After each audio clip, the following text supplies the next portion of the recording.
The European Union's ambitious plan to turn frozen Russian assets into a $140 billion lifeline for Ukraine has hit a major roadblock.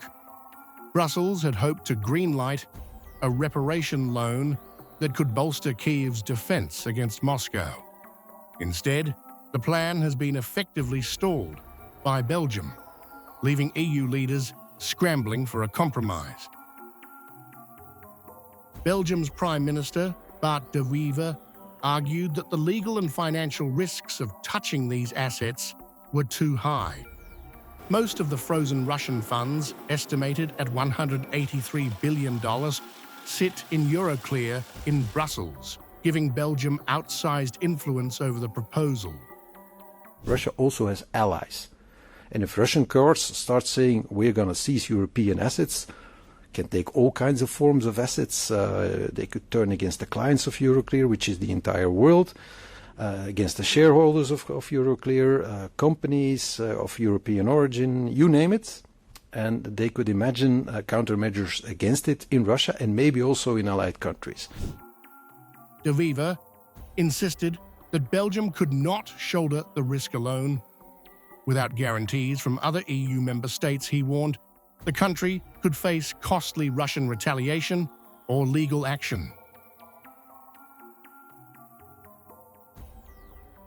So it's risky business. I think an analysis on what the consequences could be would be helpful before you take a decision, that everybody who is on board, if all the member states are on board with this decision, that they need to know what they are risking. The EU had initially hoped to authorize the European Commission to draft a formal legal proposal to use these frozen assets.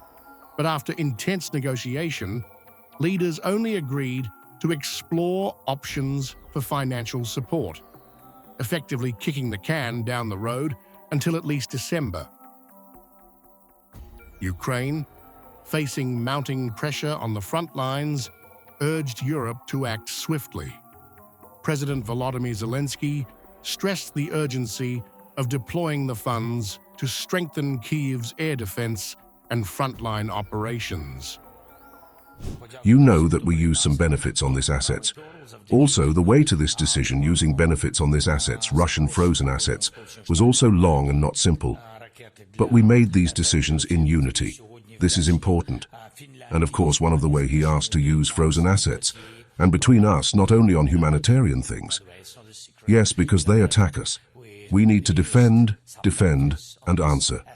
If we don't want to give them the possibility to win, not only defend. EU leaders, meanwhile, insisted the plan remains feasible, but their actions fell flat. Ursula von der Leyen emphasized that while the principle of the reparation loan was agreed, the mechanics, the how, remain unresolved.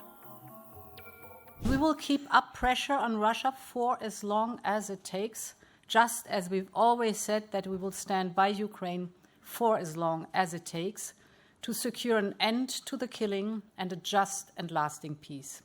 This was also today our message to President Zelensky.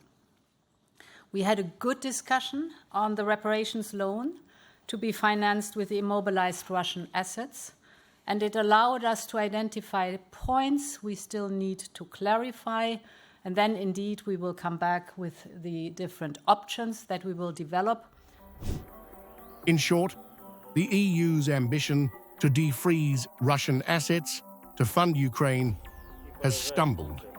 Belgium's objections left the bloc without a concrete plan, forcing a postponement that leaves Kyiv in limbo.